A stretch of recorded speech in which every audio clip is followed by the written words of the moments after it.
Does he have it? Medeiros is going to get it. They're going to toss it. They haven't got it. He's on the outside line though, going into the fastest corner on the circuit. Surely this can't work. Dominic Ligner has got a sensational run outside line now though for the heavy braking zone. Around the outside goes the Audi R8. Look how much Miller's caught back into play. Exactly. Miller's still such up. He's not on second and change. All of a sudden, Miller's back in play. Can Barry do it? Big Barry's going to do it. Big Barry.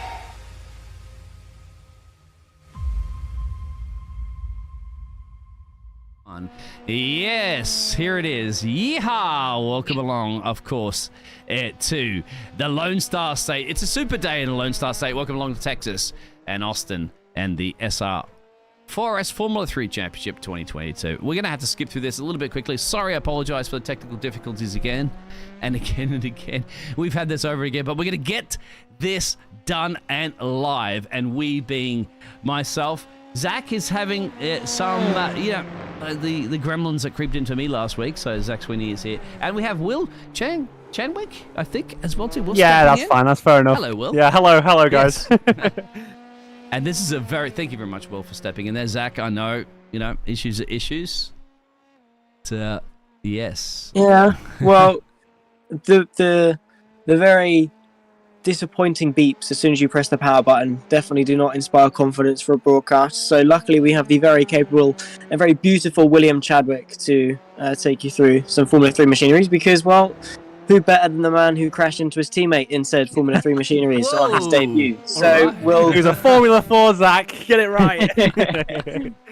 Thank you very much, Zach. I know I went through this before in the last couple of weeks, but we're going to make it happen. Zach's on his phone, of course. And, Will has stepped up to the plate and is going to slam this out of the ballpark there. Thank you, everybody, for tuning in. We should be absolutely live at the moment. I certainly hope we are live, because otherwise, why am I talking to myself?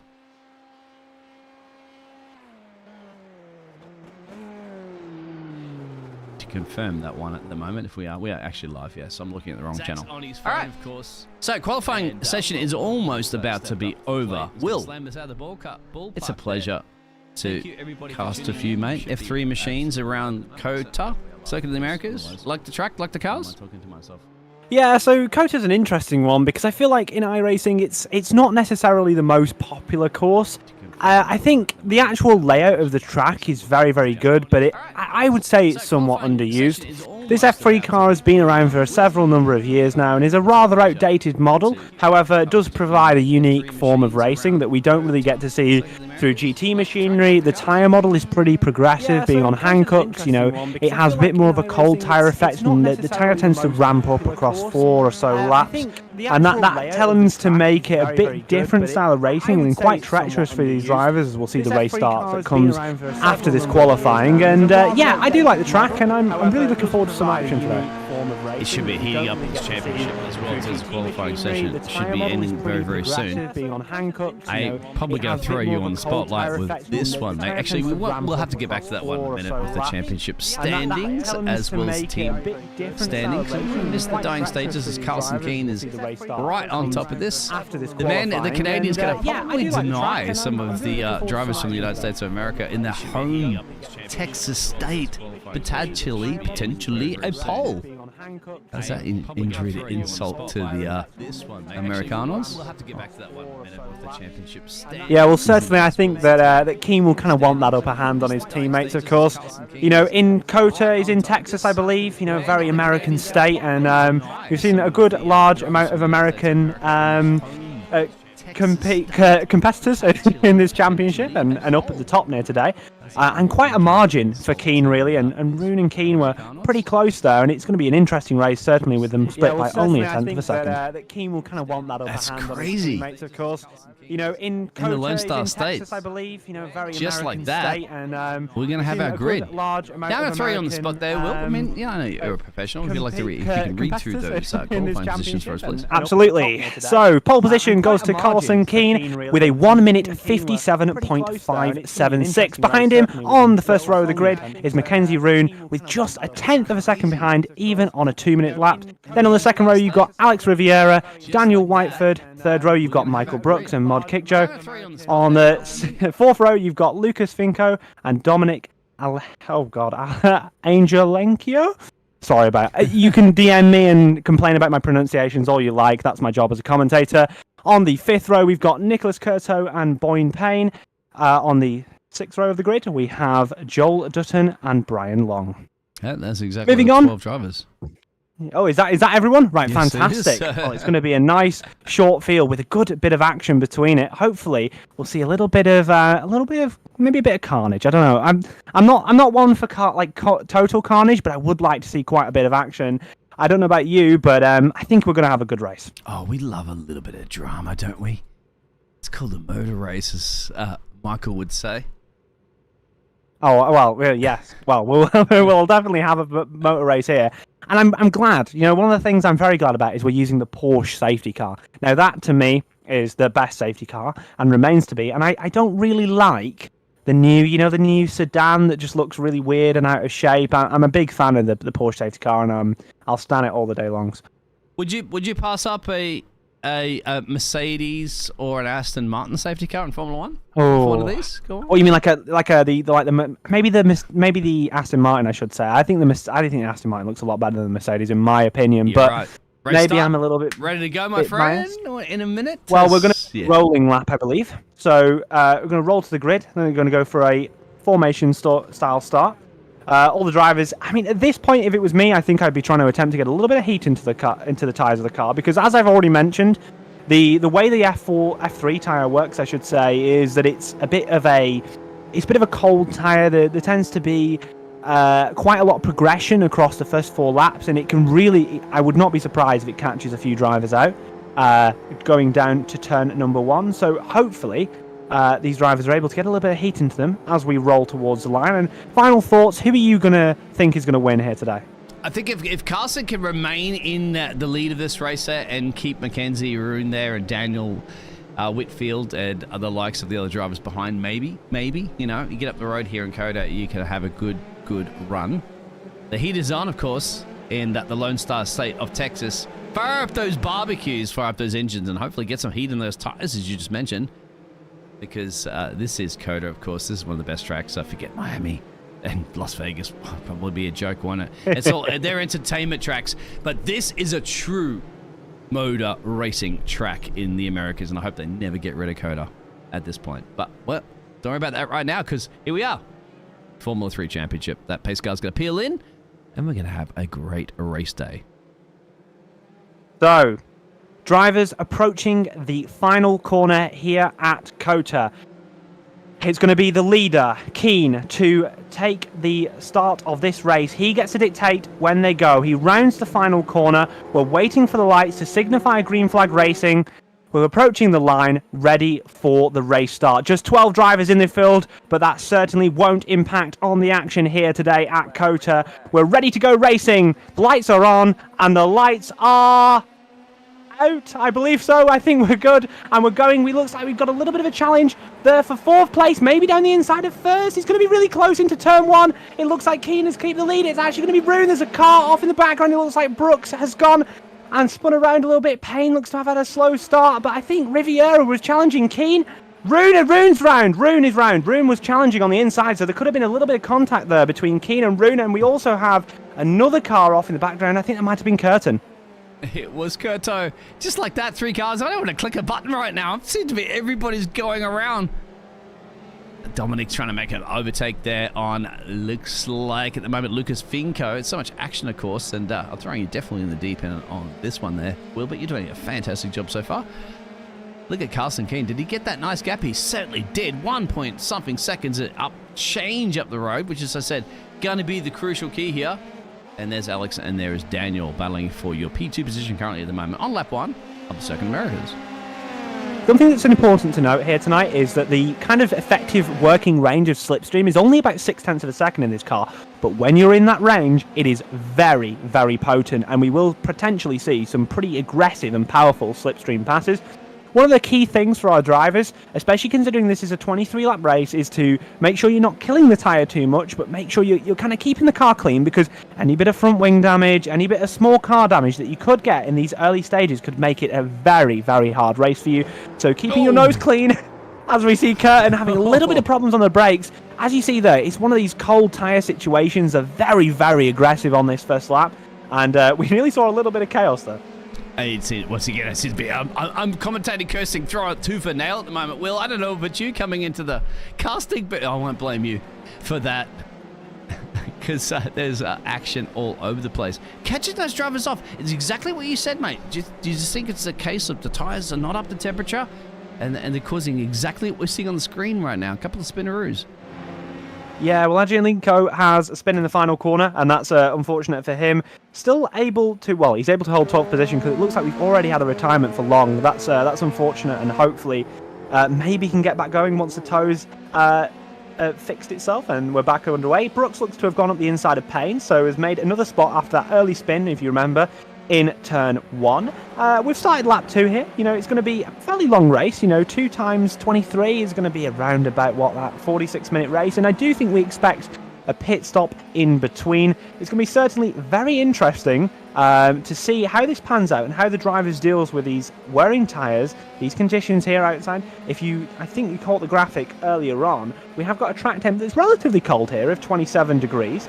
So it's not going to be too punishing on the drivers, but certainly it is something to think about, and I'm interested to see whether Rune can get past Dutton on this long straight. You're correct. It's about 81 Fahrenheit for the track at the moment. So remember, give or take this. Well, I think it's nationalities all over the place at the moment, so I wouldn't have to say the Americanos, but here we go. Overtaking opportunities. Make it stick, Mackenzie. Straight on through there on Joel. Not a problem at all. Yeah, Joel Dutton just being passed there, but it's not the end of the world. You know, our sole Dutch driver, what do we call it? I think you would say a Dutch driver, maybe a Max Verstappen fan, maybe not. A flying Dutchman, yeah. Other ways. Yeah, well, definitely could be protecting the tyre here, so maybe we'll see Dutton pick up the pace a little bit towards the end of the race. That's a great thing, because, you know, just watching it, and everybody in the chat there, hello. Haven't had a chance to look at the chat yet, but if you are tuning in, of course, say g'day. We've seen this before. And you know that for a fact, isn't it, in racing, that the drivers sometimes are like happy and eager to give up positions there because they've got to protect the tyres towards the end of the race. Yeah, 100%. You know, it's very easy on iRacing. It's got a very sensitive surface temperature tyre model where you can definitely cook them very fast. And this is especially evident in GT3s, but certainly a thing in F3. I saw a little look to the inside by Finko, thinking that Kickjo may have a place to defend there, but it looks like Mod Kickjo has kept Finko behind for now. Kind of settling into this race well, up 2 positions to the start of this race, so going fairly well, and be interesting to see what this race has to hold in terms of positions for him. Yeah, Mod Kickjo, she's a very great defensive driver. She's been performing quite well in this series of recent, so yeah, she ain't going to give that position up. Lucas is going to have to fight tooth and nail in the wrong stuff machine. Essentially, that is literally the Aston Martin team right there, as you can see. And lurking just a little bit behind there is Mackenzie Rune. So maybe we'll just go spying in the drivers. We'll go on board with Mackenzie Rune. You're going to see them climb their way down the back straight into this tricky section, isn't it? Overtaking opportunities tooth and nail right here if you had the DRS, but of course you get the slipstream. So let's see if Rune can make those 4 positions back. Yeah, so I think it's going to be a case of just trying to close up, trying to get into that slipstream range. Not quite there yet, but will be soon. Certainly hovering around that sort of 0.7 of a second area. And Kickjo, like you say, very, very competitive driver. I've actually coached Mod Kickjo before for a few sessions, yeah. She was very good and learnt a lot during the time. And I think, seeing as she's in 4th position, very good result for the minute. So I would say that's definitely down to my amazing coaching. Hopefully she can hold him off, and we'll see. Maybe even get a podium. That's it. It's just a small world, isn't it? Well, I think I've ever casted a few before in the past, but you know your stuff and you know your drivers, and you're confident she can hold it off, and why not? She has been performing well, of course, due to your coaching, no doubt. 100%. But yes, no.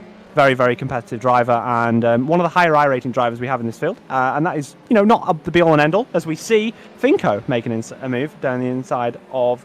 Rune making an inside move down past...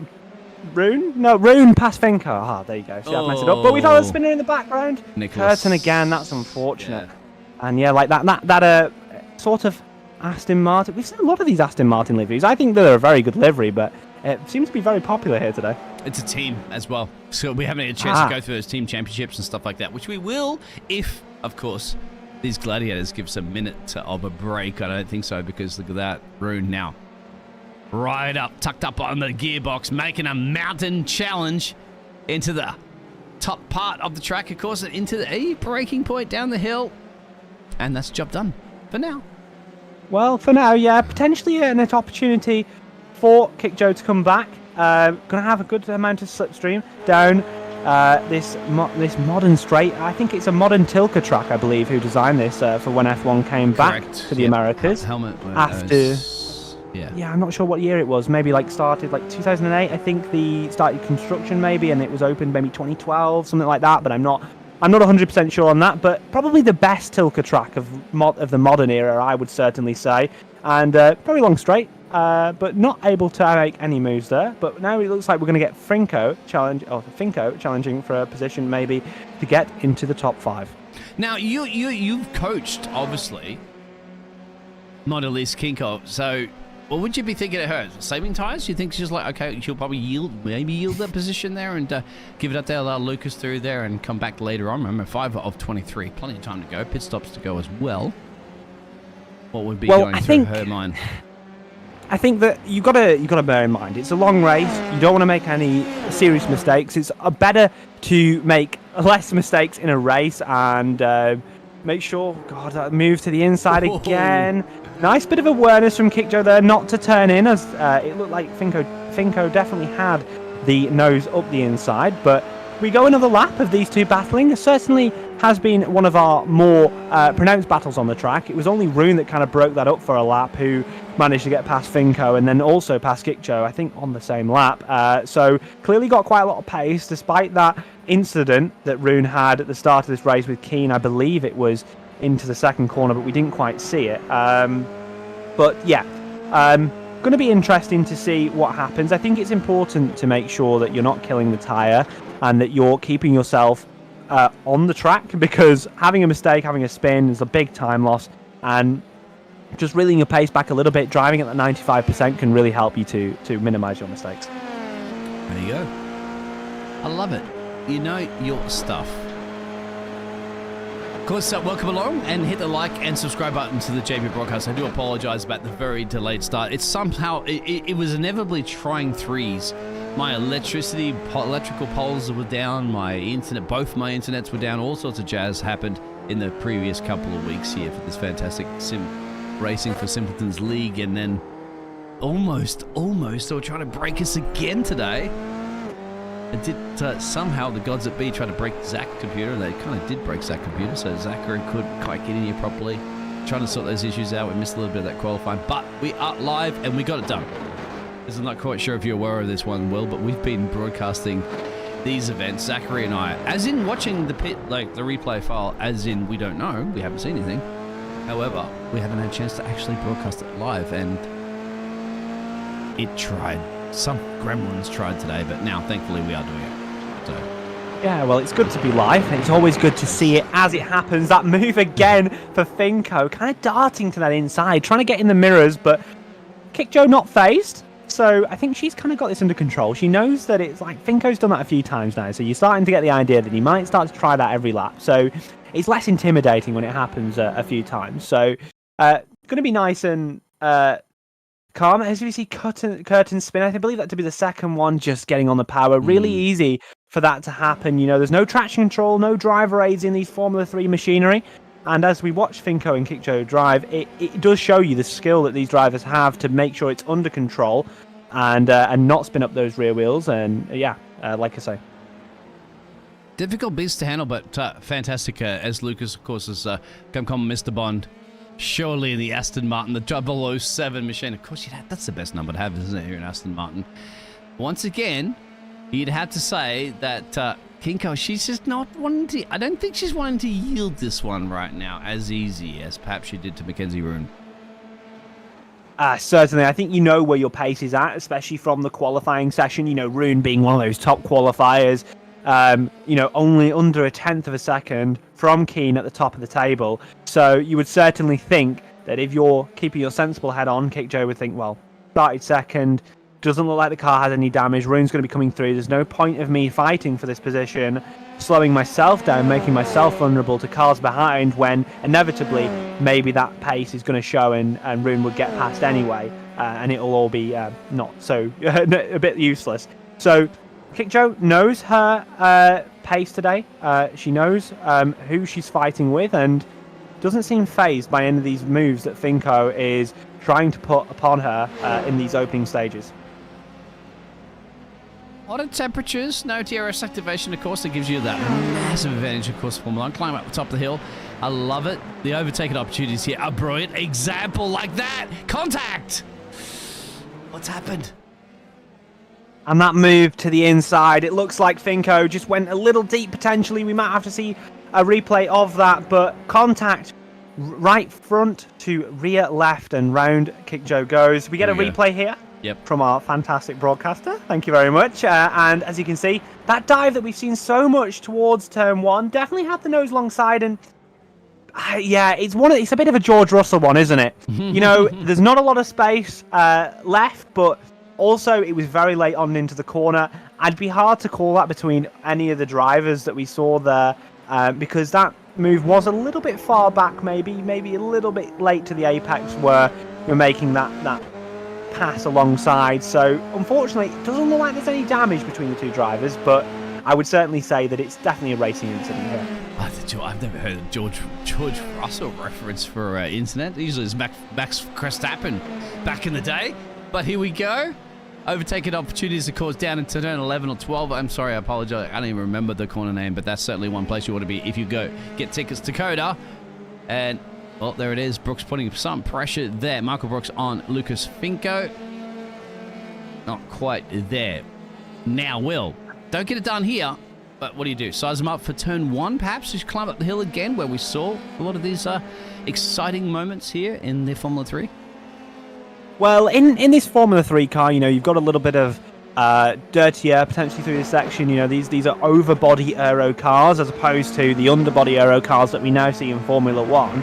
And something that you might get, you know, that dirty air does mean that you have a little bit less grip. However, I believe that was a bit of a switcheroo, really, because I think Finko was leading Brooks that lap, and then Brooks maybe got through due to the incident. You are correct, my apologies. I was testing to see if you're paying attention. Of course you were. Yeah, no, it's okay, 100%. But it certainly looks like that move, and there's a bit of contact.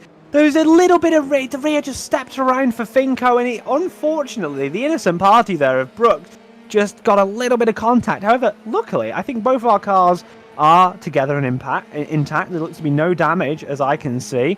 And thankfully, no one's race ruined there. But yeah, that was a really unfortunate one because it was no one's fault there. But I'll tell you, this is where you get your fold-up chair, isn't it? Forget your grandstand tickets. Forget your paddock pass. Sit on this corner right now here in Coda and watch the action up the hill, because we've seen this multiple times. A little tango there, like, you know, exchange of early Christmas cards, perhaps. And I think that both of these gladiators have gone on down the road there. As Phil in the across the pond, it says evening to you, Mr. Phil. Welcome along to the Circuit of the Americas, and welcome along to a lot of action so far in our championship. And Michael Brooks has crashed as well. I don't know what's happened here real quickly. Oh, that's the same one. I'm just getting pretty hyped about that one. Similar. Turn one. We saw it before, didn't we? It's multiple lines you could take into that, isn't it, Will? Like, it's kind of like, what do you call Parabolica in Italia? Yeah, I think there is definitely a few lines you can take. It depends how you interpret the braking zone, I think. But we did see Brooks actually get past Finko that lap. So clearly the pace for Brooks is there. So even despite that incident in turn one, Brooks was able to make that move later on in the lap. We're now looking towards the front of our field. Brune has decided to close that gap up a little bit to Whitfield, I should say, and it looks like we might see a move pretty soon because the lap time delta between these two is nearly 2 seconds, 1.8 last time around, and Rune will certainly be looking to try and make this move and get held up as little as possible with his... Well, that was very, very smart, I must say, by Whitfield, because Whitfield's, you know, obviously seen that, let him go and thought, you know, like I said before, you know, it's not worth fighting. It's not worth losing time over. Rune's clearly quicker. Let him get along and try and catch Riviera for second position. And just to throw you on the spotlight at the moment, what livery would that remind you of Formula One with the colours there of Mackenzie Rouge 99 machine? Kind of. Well, it's got to be the Brawn livery, right? You got it. I think there it is. yeah. It's got to be the classic Brawn livery. Who doesn't like Brawn, you know? I think it's such a fantastic story. Won the championship. Fantastic season. Won the championship in the first year. Yeah, one season entered. For one $1, season won. Wasn't it? It cost them $1. Yeah, I think so. But there was a bit of debt there, so it cost them a little bit more than that. But you know, the official price of the team was only $1. So and sold it on then to Mercedes the year later for a nice sum of money. So that was obviously interesting. Oh, this is Boyd. That's feeling the pain right now, Boyd, of turn 1. For the Canadian driver. Now, your other Canadian drivers up the top of the timesheets, right? They have Carson Keane, but this is, what do you reckon? Just go too deep and that will be up on the power. And yeah, it's one of these things that can happen. So when you're thinking about driving a machine without traction control, you know, you're braking late, you're turning it in, but what you're most importantly doing, and you do this in a lot of cars, is you're straightening the exit, right? So when you have a moment where you're going deeper into the corner, you end up having to turn later on, and therefore your acceleration zone, your power zone may be a bit more curved, and that can lead to you obviously having less grip available for those rear tyres to put that traction down, and that's what's happened there, and we've just seen that little bit of spin. Watching Carson Keane on your screen, Dr. Carson Keane, that is. Very interesting, and maybe a doctorate. That's a very, very well-educated person. A doctor of a Formula 3 machine, no doubt, as he navigates his way through the S. Great camera angle there to give you an indication. If you want to go straight through, it'll be quicker. However, you'll have a couple of off-track excursions, no doubt, and a little naughty slap across the wrist. Yeah, I feel like you get a little bit of cut courses, though. I think you'll get that formidable Australian voice over the radio saying that you're going to have to give up some time. But maybe an option if you were kind of maybe fed up with the race, you could just straight line it. I certainly think it would be quicker, but you wouldn't want to hit any of those little anti-cup yellow curbs, or you may end up being a spaceship. Well, unfortunately, Houston it's in the same state, isn't it? So they obviously, Houston, will we have a problem or not? They launch rockets, of course, from the headquarters of Houston. Generally, it'll be down in Florida. But today, we are here in Texas, where everything is bigger and better. Overtakes may be bigger and better. And, of course, Maud Elise Kinko, she is trying to, now catching back up to Lucas Finko for the wrong stuff. So, what do you reckon? Is she going to give this one a bit of a run for her money?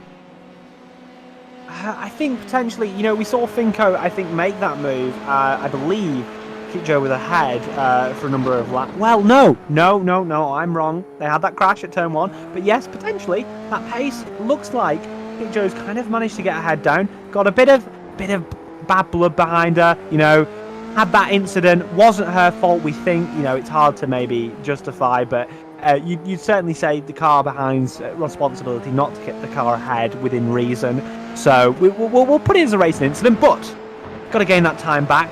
Qualified 0.8 of a second quicker than Finko. So you would like to think that underlying pace is definitely there for Kick-Joe. So faster a little bit last time around, I think. So we're going to see the lap times as they come up now. And on my screen, it would suggest that 2:04 is a second a lap faster than Lucas Finko. So, gaining that time, that gap is only 1.1 seconds now. And as I was saying, you know, if you can make it maybe to the point of where you're 0.7 of a second back, you've got that toe, and you can certainly take the advantage of that and make a move down the inside. Well, will they say if you can make it here, you can make it everywhere? But unfortunately, that's New York. New York, this is Coda, the second of Americas. She can make it. She's pushing it. Obviously, if you're that much quicker during a lap. But and then again, it seems to me she may be dropping off through these sectors a little bit. Maybe with the way she's tweaked the car. Just keep up there with Finko. Lucas Finko, of course, in P6. Not much else is going on. This may actually give us a tiny little brief moment to go over the championship standings that I wanted to go over earlier, but we kind of push comes to shove. And if you'd like to read through currently the championship standings before this result now. So here are your championship standings as they stand at the end of round 4 for our Sim Racing for Simpletons League. So, Alex Riviera, as we've seen in action today for Valley Motorsports, is on top with 86 points. Carl Keane, who is currently leading 76, just 10 points behind. Mackenzie Roon, who's been very fast, making his way back through the field, 72 points, not too far back. Michael Brooks, 69 points, just closely followed by Whitfield on 68. Mod Kito, as we're watching on our screens just before, discussing that battle, 59 points. Lucas Finko, who will be in battle with it, 50 points. So potentially a little bit of championship rivalry going on there, wanting to hold off as much as he can. So that's for our Aston Martin team. Brian D. Long, as we watch, that is Mod Kito coming into the pit lane in the background. So that will obviously be interesting and something we'll take a look at later on after we've read through these standings. Brian D. Long, like we say, 45 points. Dominic Angelinko, what a name. Honestly, please tell me how to pronounce it in my DMs on Discord. 41 points. Joel Dutton running out your top 10 on 40, and it's certainly very, very close there between P13 of Ian Rood and Mod Kick Joe. I think it was up there. Definitely some interesting positions there, and they could be up for grabs here for getting a better result today. So, tyre change, maybe a little bit of fuel for Kick Joe, and it's going to be back on your way in the 778 machine. Going to have a nice bit of clean air, and crucially, maybe a little bit of pace delta once those tyres get up to temperature for her to produce the undercut. Undercut, exactly. What a great job. Thank you very much. Well, you've never casted this series before. Throw it into the deep end. You could definitely always swim. The names. It's always the names. The names are the hardest, so please throw it into my DMs on Discord. Zach's the only one that can pronounce that driver's name, and he does it fantastically. Of course, he's spoken to a lot of drivers, but then again, you've just been thrown once again. We flew you in here. I hope did you have the chicken or the beef on the plane? I think it was the chicken. I'm a bit of a chicken guy, I was flew in last minute. Private jet Zach got me, so I was pretty happy with that to be turning up here at the Circuit of Americas. And, it's a nice day for the weather. I'm pretty happy to be here as we watch Carlson Keane give us a little bit of a drift out that final corner. And certainly an interesting race so far. Oh, that's glad. See, courtesy of Zach Reese. Hey, don't worry, Zach's going to charge JP Broadcasting Network for the cost of that private jet as they flew you all the way from the United Kingdom into the heart of the United States of America, Austin, Texas, where everything is bigger and better, including motor racing. No doubt. Once again, you mentioned about this track. It's great because the elevation changes that. It's not a car park, essentially, in Las Vegas, or a car park essentially around a stadium in Florida. This is great, as Joel goes in here for the Dutch Army just to get an autograph perhaps, or even sign an autograph for Max Verstappen, getting his pit stop done there. An old livery, of course, on that one. You remember what year that livery would be for a Formula 1 car? 95? Oh, wow. I think so. McLaren 95, Phil maybe? would know that in the chat, mate. Phil's been around the block. Yeah, maybe. I'm thinking than we have. 1995 McLaren. I'll have a little Google to make sure I'm right. But that was a very quick stop. So no tyres there for Joel Dutton. Just a little bit of fuel going on board of that Dallara F3 car. And certainly going to come out just behind Kick Joe, but crucially, with tyres that are warm, but tyres that are worn. So it'll be definitely an interesting thing to see over these next few laps, to see whether Dutton's warm tyres that are a little bit worn next to Kick Joe's colder, newer tyres, and what that sort of pace delta will be. But we'll get to see that over the coming few laps, and certainly that kind of pit stop window is now as we're we've just gone past half distance of this race here tonight. Absolutely. And you can see on the right-hand side of your screen, so apart from the interval, that's what it means why we have a little bit of time to talk about stuff, because, they're under 1 second. Something's about 1.6 and change, which is a great battle. They've taken the pit stop, so remember, mandatory pit stop in this race, lap 13 of 23. Take that pit stop when you choose to take that pit stop, but I don't know, those tyres are going to make a difference or not. Keep an eye on their times as King goes at 158. Now let's have a look. What do you reckon about Kiko and Joel that we're riding on board with after their fresh tyres and their pit stop? Do you think they can get this 158.6 or lower? Well, I think it's going to be interesting to see what pace we will have from these drivers once they've started to get some flying laps of the way. Of course, Kit Joe was coming into the pits last lap, so did a slightly slower lap time, and I definitely think they're capable of getting into the 158s potentially. Kickjo obviously probably a little bit more likely considering the qualifying time we saw from her, just shy of those 158. But Joel Dutton as well, in that livery, in that nice little Marlboro liveries car. As much as I'm not an advocate for cigarettes, I did like the liveries that we had back in the day, and it's definitely be interesting to see what sort of pace they're able to achieve as they progress along this. Kiko, she'll move her way up there as well as Dutton, yeah. But, mate, they've just replaced cigarette advertising with, like, gambling companies and Bitcoin exchanges and all sorts of jazz anyway, so it doesn't really improve too much. But anyway, we won't talk about Formula One sponsorship. Liveries are liveries, aren't they? And look at that. So I was able to look at the last. Yeah. So it was 2 minutes flat, 2 minutes .53 for Kiko. So she is a little couple seconds slower than our race leaders, but then again, made that pit stop in the net lead of the pit stops at this point. But then again, you can see that 25 seconds and change down the road there from Lucas. When do you think our race leader, the Canadian driver, that, as I told you, Carson Keane, if he gets up, I told you, if you get a good launch there, Riviera's gone in. So Alex, who's leading the championship, is elected to do the undercut, perhaps, for the 222 machine. I was going to say, it's going to be interesting because I think that the undercut is a hard one to perform in this car due to the fact that, that cold tyre effect that you have with these Hankook tyres, certainly a tyre model that you don't tend to see loads of here. And I think with Inside iRacing, no tyres took there for Riviera. So it's going to be interesting to see what sort of pace that they're able to produce on their outlap. So it will be definitely interesting, but I'm not sure if it'll be able to make it happen. I'm actually looking to see whether Rune can perform the overcut. I think is the one we're really looking for here. That'll be very interesting. We're watching Michael Brooks at the moment.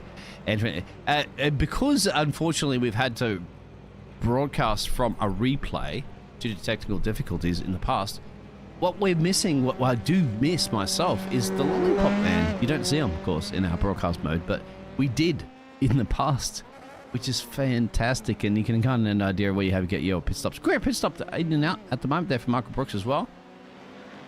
So I'll take that one. Better than a Ferrari pit stop, right? Or was that too soon? Oh, well, maybe.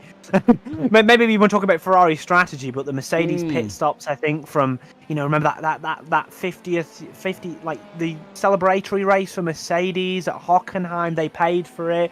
They put on those special liveries, and then the race went terribly. I remember in the rain those few years ago. The wheel nut melted into on Bottas's car. That wasn't that one, was it? Maybe. It was the one where they had like that white nose cone in the silver car, and it was one where Hulkenberg was on for a podium, and then they ended up touching the drag strip, and he went off, and so many people crashed at Hockenheim. I think maybe 2019 potentially, but enough talking about Formula One. Crashes, we're looking at Daniel Whitfield. Oh, don't say this. Let's see what happens. It looks like we might going to see one of those spins again. And nicely recovered. Very getting onto the brakes, very nice. Yeah. It's one of these things. So if you lock it up and just slam on that brake pedal, you lock the tyres, and you're able to actually control that slide a little bit better. So that's interesting, and a nice recovery there for Whitfield. Oh, one of those anti-cuts. Chicane, yeah, exactly. It bumped the car off a little bit. Remember, there's 4 little points of contact that are the most important. People forget about that. Doesn't matter about your car setup or anything other jazz. The 4 little points of contact are the tires. They need to touch the track, essentially. Otherwise, forget it. You're pointing in one direction, the car's going another. Well, if you were taking like a Rolls Royce, I think, around here, I think you'd be maybe a little bit better off. You wouldn't maybe feel that as much, but these are a very, very stiff race car. They've got a lot of chassis rigidity, and they also have a lot of suspension rigidity as well with that. So very important for them for the cornering. But when they hit something like that, some big anti-cut curve, they do tend to go up in the air a little bit. As we see Finko's pit stop, watch behind for Kickjo. Will that overcut maybe happen? Doesn't look like it, but Finko spins around. Kickjo avoids fantastically down at the exit of turn number 1. That's on you. That's completely on you. Welcome along, of course, to the league there, Will. That's your first commentating curse of the day. Well, I as a former coach to Kickjo, I would be rooting for her. So, actually, I'm not too bothered about that one. Sorry, Finko. Sorry. It's not your fault. You should come for some coaching too if you'd like some. Now, being a coach, does that mean, like, you know, how many championships you won in the past there? Like, what do you got, like an 8K, 9K already? Okay, so I won't talk about myself for too long, but I'll just say runner-up in the Porsche Esports Pro Cup Great Britain this year. I did the Contender Series, so the qualifying series for the World Championship last year. And if you want to care about iRating, it's 8,000, nearly 8,400. All right, can I get your autograph after this, please? Maybe. Selling that on eBay, no, mate. don't You know how much obsess over it's me. worth? It's about these drivers. It's about these drivers here tonight. We'll talk about that after. I didn't realize that. I'm gonna get your autograph. Wow. So okay, now I can say yes. You exactly know what you're talking about when you're talking about coaching drivers. What about Brooksy? Do you think about Michael Brooks at the moment? Start thinking about talking to Daniel about an overtake, or Daniel's going to be like, I'm not. Oh, sorry. The lines are closed. Intercoms between the drivers, I'm not too sure, but it does look certainly like Brooks has a decent pace advantage over Whitfield, who we saw do that pit stop not too long ago. Very, very close battle, our closest on track, and the gap is just going to be under 2 cents of a second as we cross the traditional start-finish line. Going to be a look towards the inside. Thinks better of it. I think he's just trying to get, just trying to size it up. It would have been a late move, potentially knowing that Brooks here, Michael Brooks has the pace advantage. He knows that he can stick with him and potentially make that move a little bit later on into the lap. Very interesting to see how little he moves the wheel through this section of corners. It's really important to be smooth, but you definitely see the little bit of aero wash off the back of Whitfield's car. You can see the car to start to understeer a little bit. Not ideal for a race car, and that's why we've seen him lose the course of maybe around about 0.3 of a second. However, fantastic exit as we come down into our second hairpin style corner. Going to be a look towards the inside, another feint. Do we have a little bit of a crossover? I was certainly very close, and thankfully we came away unscathed. Oh, it's going to be great battling between these two gladiators, of course. And that's the difference, isn't it? I love how this track tries to, basically put Silverstone on steroids, isn't it, with Beckett, and Chapel on those S's, but it just doesn't quite have the same thing, doesn't it? They add a couple more to it, but you can make mistakes through here in Coda.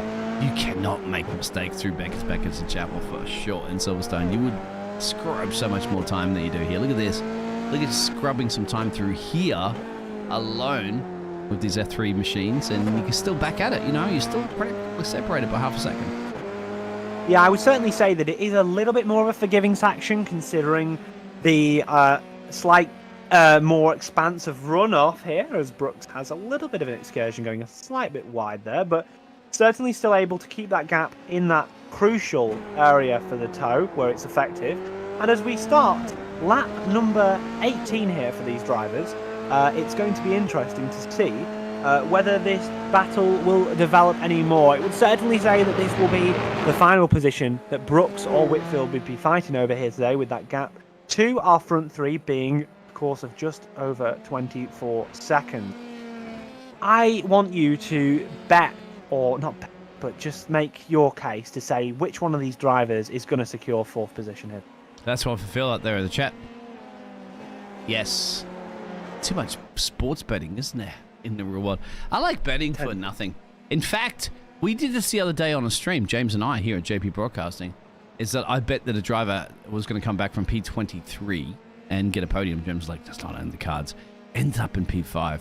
However, our bets, we put money where our mouth was, and we put 20 quid in, myself as well as some of the fantastic members in the chat, and there's Michael betting a little bit too much on the gas pedal into that corner. Michael Brooks, you were just extending that point so you could see how this lap played out. And if you'd made the bet there that Brooks would pass Whitfield, certainly it could have been detrimental for you. But you waited it out. You saw how the gap, the battle went on, and unfortunately, you cursed him.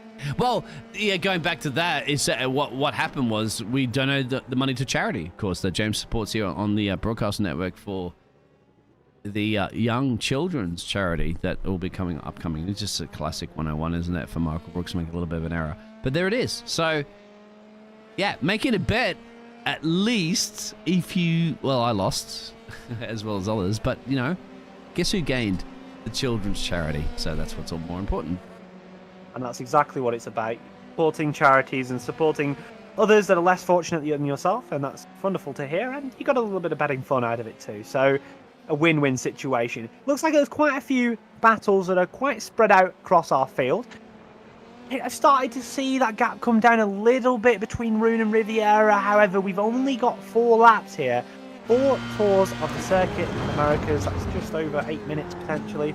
And I certainly don't know, and I don't think we're going to see any changes. But Carlton Keane has been fantastic today. The doctor of the F3 here at COTA. And certainly, hopefully without any curses, we will see him cross the line in first position, I would imagine. No defibrillator required there for Dr. Carlton Keane there. You can see his helmet. What do you think is going through? He's like, look at his eyes, focusing on the corner, of course. You don't get this camera angle very much in different leagues because we have these little spy cameras on there. Look at that. Terrifies us. I don't have to worry too much about it. I think Carson, I did say this at the start, that Carson, once he's up the road there, if he can just control the car and control the race, then he will dominate the Outback Texas. Not the Outback Steakhouse, but the Outback Texas there for the Canadians. So Alex in P2, Alex Rivera and Mackenzie Rune will be like, damn it, the Canadians come in here in our backyard. How dare they? Then again, in the past, of course, the Americans have gone into the Canadian Circuit de Villeneuve and dominated those tracks. So just don't go down. No other driver apart from an Australian wins Melbourne, Albert Park, so or Bathurst. So I'm not worried about that. What about you, my friend? I'm just rambling right now. I'm a little bit worried there, you know. He's a little bit worried that maybe some of the drivers could win, but it's going to be interesting to see. Of course, no Australians in this field, unfortunately. I always like to see a good Aussie in the mix, but we have one next year. Very wonderful. Next year, wow, that would be good. Right here in the booth. Would be good. Wow. Just not on the track, mate. Well, then maybe you need to commentate. Maybe. And go on the track at the same time. Yeah. So it looks like we may have had a position change there. I'll get a replay of that between Curton and Angelinko. Yeah, so it just looks to be a move to the inside for Curton. That nice bit of overspeed from getting that draft position. And it looks to me that Angelinko has just decided to let him go. Not quite a few laps still left in this race. So clearly seen the pace and decided that that was the best course of action, and I certainly didn't expect to see that happen, so maybe there was a little spin or incident there that we didn't quite see, because I'm pretty sure I didn't see that gap so close a few laps ago. Yeah, he did. Dominic unfortunately made a little bit of an incident. Now Nicholas has made a lot of those, so I have to give it to the Belgian driver there. He's probably going to feel good there to actually like point in the right direction and pass somebody for once on this track, because he's not liking COTA. Dominic didn't like COTA in this corner. I would imagine here, well, you know, it's going to happen, right? The inevitable. Well, yeah, turn 11 has been a bit of a bogey for some of our drivers here today, and getting that run off, allowing Curtin to have such an overspeed, it was evident what was going to happen, and only really for Angelinko now can gather his thoughts and potentially mount an attack onto Curtin if he has the pace over him, but I think it's unlikely considering where that gap's at the moment, and with just 2 laps left to go, it's certainly looking set. Well, you know what time it is, Will? Here tonight. What time? Tell me. You talk the talk, but I want to see you walk the walk, of course. I mean, obviously, you know drivers, you train drivers. You are the Master Jedi. Well, Master Jedi your way around this track. We're going to ride on board right now with Carson Keane. There is your indication to the right-hand side of the gear shifts and everything. Give us a hot lap and change around this lap if you were driving this car right now. Right, okay. So we've just finished the kind of Maggots and Beckett section into turn 7. Important to get onto the inside. Again, setting yourself up. You're on about not compromising either of your corners as you go through 8 and 9. You kind of want to give yourself a nice smooth run through them, cutting the curb on turn 10. Not really a corner, but it's nice to make sure that you get as short a line through there as possible. Onto the brakes, getting a nice exit, straightening up that corner as you watch Keane open that steering up and go onto the outside of the track as we round turn 11. Now you get to relax a bit. You know, you've got about 700 metres of straight. You can read a newspaper. Check your Twitter messages and Instagram. Check exactly. Your Twitter messages. Reply to Elon Musk. Tell him that you can fly a rocket better than he can. Onto the brakes. down to turn 12. Again, just clipping that apex, using the exit, allowing the car to get onto the power as soon as possible. You're into the very, very tricky section of 13, 14, 15 here. Keeping to the inside, squirming around on the power, setting yourself up for the very tricky braking zone of turn 16. Getting to the inside, strain it up again as you see on the exit. Into the very, very fast 17, 18 section here. The double apex, you know, making sure you've got the car nice, smooth inputs, not anything erratic, making sure the car's nice and planted. Through turn number 19, getting a little bit of that curb close to the anti-cut to maximise the most speed you can carry through the corner. And our final turn here, turn 20, to complete a lap here at COTA, the Circuit of America. And courtesy of Will Chadwick riding on board shotgun with you, Carson. No pressure at all. I'm sure Charleston Keen's going to be in Dr.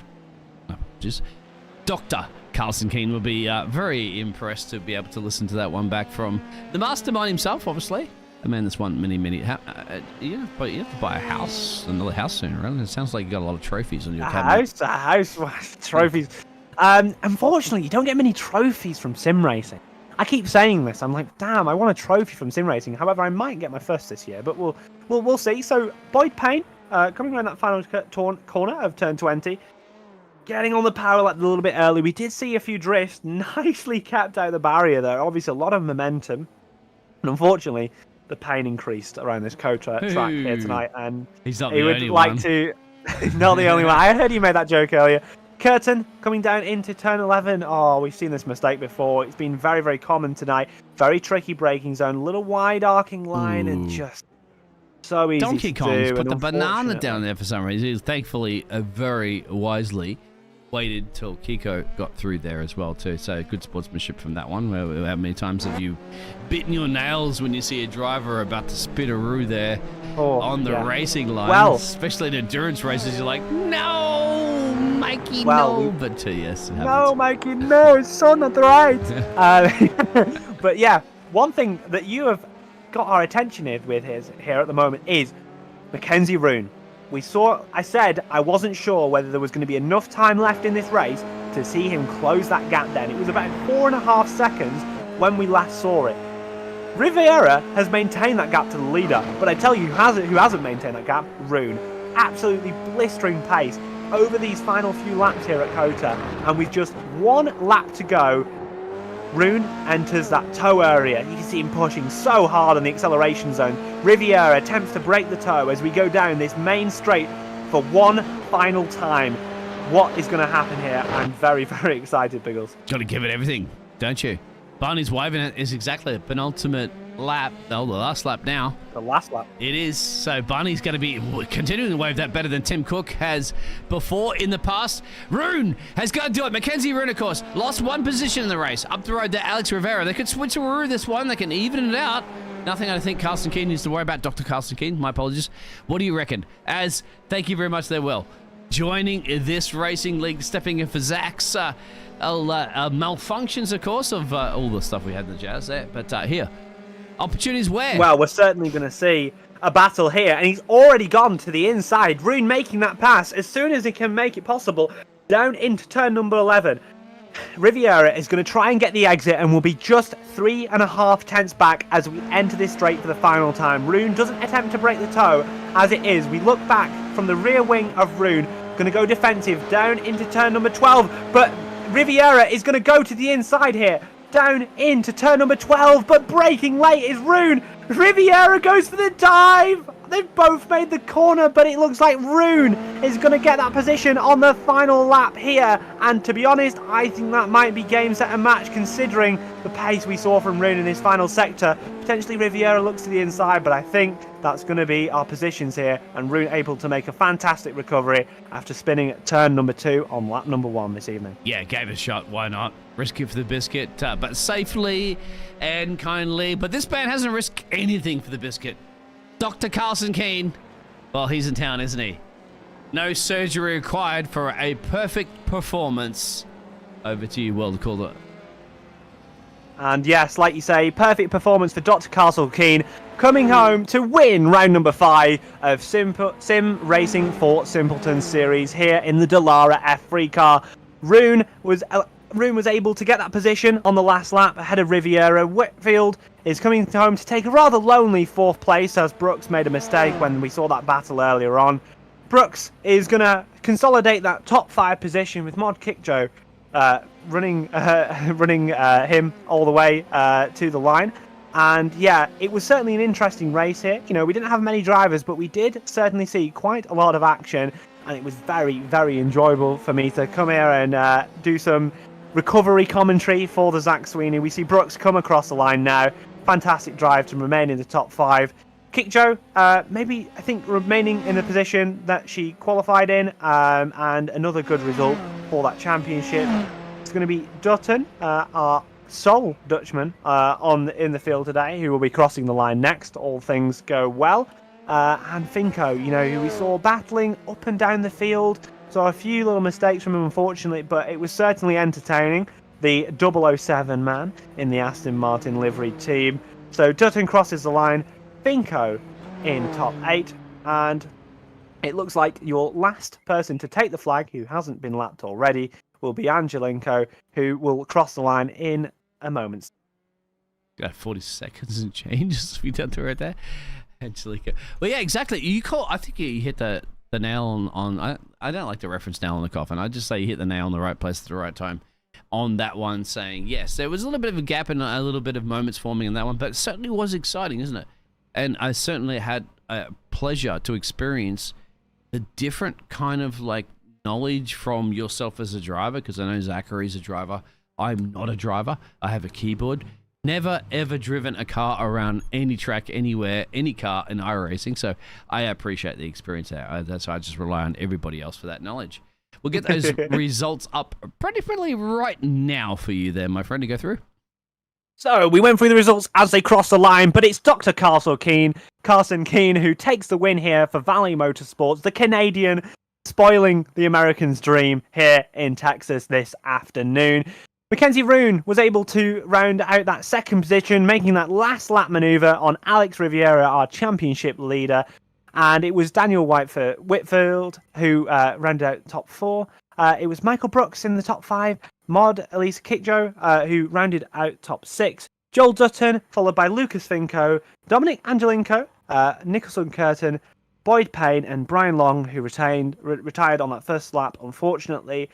And we saw a very, very good race here today, here on JPD Broadcasting. And thank you so much for having me with you. And I've certainly enjoyed this one a lot. We're not going to end it yet. I mean, if you'd like to, you can get it in some interviews, Fantastic. Of course. Absolutely. I mean, we need to interview these gladiators. We need to interview Dr. Carlson and find out what is the secret to his medicine to heal his way into this race victory. And exactly, I know that you just recently joined the Discord. This is the fun thing about this Discord. I'm in the Discord. It's okay. I'm in the Discord. It's fine. It's fine. Excellent. We can jump over there to the broadcast room. We will go into the interview waiting room, so just bear with us. We're going to throw a spanner in the mix on this one. Guys, hello, welcome. We are live at the moment, throwing a spanner in the mix because I need, obviously, Will has jumped in the last minute. We will go through our standard interviews, if everybody is happy about that one. I think as well, Will's in here. Okay, Will. Now, would you like to conduct the interviews here this evening? Right, okay. So we'll start with, I think, Carlson, who won our race. Is that Carson Keane? Yeah, so I hope that's the right person with Jedi Carlson on their name. You had a very, very good victory here today. We saw very commanding lead from the front. We didn't quite see the incident that happened early on through turn number 2, but you seemed to keep a good composure, manage the gap throughout the race. What was the most challenging part of the COTA circuit here today? Definitely the off tracks and the tires towards the end. The last 2 or 3 laps, they were pretty toasty. Yeah, so like you say, it's one of these things. I'm not sure if you took tires in the pit stop. We were watching along, but I can't quite remember. My memory has failed me. But I did not. You did not. So yeah, like one of the things we were saying is that warm up period for the tires can be quite severe, and it can be quite hard to get underway. And we saw you deal with it really well towards the end there. And who finished behind you was Mackenzie Roon. Obviously, that incident on lap number 1 you recovered fantastically from, and we saw that really interesting battle with Alex Riviera on that final lap. What was the most challenging part of coming through the field here today, Mackenzie? Getting by those people in the back as quick as I could. I mean, it was fully my fault to be back there in the first place. Apologies to anybody caught up there on T2. Yeah, just trying to maintain tires. This is the first time I took tires this season in the pits. It was a gamble, just hoping that Alex was struggling on his and that he didn't take any, and I think it paid off. I don't know if he took any, but it seemed like he was struggling a little bit more than I was there at the end. Well, we did hear from Carlson that he was struggling with his tyres, and we certainly saw your pace advantage towards the end, not only over Alex Riviera, but also over Carlson. But fantastic job getting that P2 today, and hopefully that's still good for your championship hopes going later on into the season. Alex, we saw you battle long and hard on that last lap. You were certainly very competitive with Carlson on that pace throughout the race. You really fought for it on that final lap. We admired the battling down into turn 12 was fantastic. Tell me, what was the most challenging thing on those aging tyres here this evening for you to deal with at this COTA circuit? Yeah, honestly, it's the most difficult thing, just stopping from sliding, being able to hit my line consistently and stay consistently quick. And I mean, huge congrats to Carson. He had tremendous pace and managed his tires perfectly well. And Mackenzie, man, I think he made the right choice taking tires in the pit stop. Yeah, well, certainly it would look that way potentially, but yeah, we saw a very, very good race, and a massive congrats to both of you for getting on the podium and showing such good racing respect across the course of the race. Well, our final interview here is Mod Kick Show. Thank you for joining us in the interview room. We saw a lot of battles from top 5, a lot of strategical thing. We saw a little bit of contact at turn 1, but you recovered well. What was your favourite part of the race, or the most challenging part of this F3 car here tonight? Well, I've never actually raced Circuit of the Americas. I've been on iRacing for 8 years, and I've still never done it. So I lost my virginity tonight. That was nice. So yeah, to me it was all about tires. I probably doing about a second a lap slower just to try and preserve them. Then I took tires as well, so I came in for a pit stop. It was just getting to the end because I knew that I was a 90% chance. It was probably slower to do that, but it was a 90% chance I was going to loop the car on the last couple of laps if I did. So yeah, it was a very boring race in that regard. But I got the result I was hoping for. Top 5 would have been nice, but P6 is just. Well, congratulations on P6. We certainly thought that a bit of time management early on was what you were kind of going for, but congratulations to all the people who've come for. Oh, we've got one more person. We've got one more person before we finish up the interviews. Michael Brooks, right, well, we saw you battling for quite a number of positions, and unfortunately, we were just talking about it, and I'm going to blame Biggles for this. I'm pretty sure he cursed you before that spin when you were fighting for 4th there, I think it was. But talk me through it. We've seen a lot of people make some mistakes here tonight with the spins. It looked very, very hard to under braking, and definitely the acceleration here. Of course, the COTA circuit is a bit of a less grippy sort of track that you get on iRacing. So talk me through it. Talk me through your race, because your pace certainly looked very good, and congratulations on your top 5. Thanks for the congrats on the top 5. But man, the first problem was my first time touching the track was an hour before the race. So I had no idea what the lines were, what it would be like. And then it just seems like such inconsistent tire wear, and oh man, I was all over the place. So. Well, it's certainly a challenge here with a lot of drivers with very good skill and very good ability to manage the tyres. So it's one of those things, and certainly, hopefully, and now you've done COTA, we come back here another time in this series or another series, you may be able to utilise it just a little bit better. But congratulations on your top 5, and thank you for everyone that joined us for an interview. Biggles, would you like to say anything? No, I'm just enjoying the interviews. Yeah, fantastic job, of course. I have to say thank you for everybody. I apologize for the stream being a little bit delayed. Once again, the elements of the planet are trying to deny us for broadcasting this fantastic league, but it did not happen. What happened tonight? We had some fantastic racing, and we had fantastic racing, of course. The Canadian has come in here and dominated the backyard in the heart of the United States of America. So, yeah. You can throw that on your barbecue and fire it up on that one, but absolutely brilliant, isn't it? From all of these Cowboys. There you go. I was looking for some reference to that one. Yes, so I'll let you wrap it up there, Will, because you've stepped in, of course, for Zach. Any other final words? Well, yeah. Well, thank you for having me in. Flown in straight from UK to cover here for this race this evening. We saw some fantastic battles in round number 5, and certainly it will be interesting to see in round 6 what happens. But thank you, everyone, for joining us. Thank you for the people coming in for an interview, and thank you, Biggles, for the broadcasting expertise. Do appreciate it, and as always, until next time, goodbye.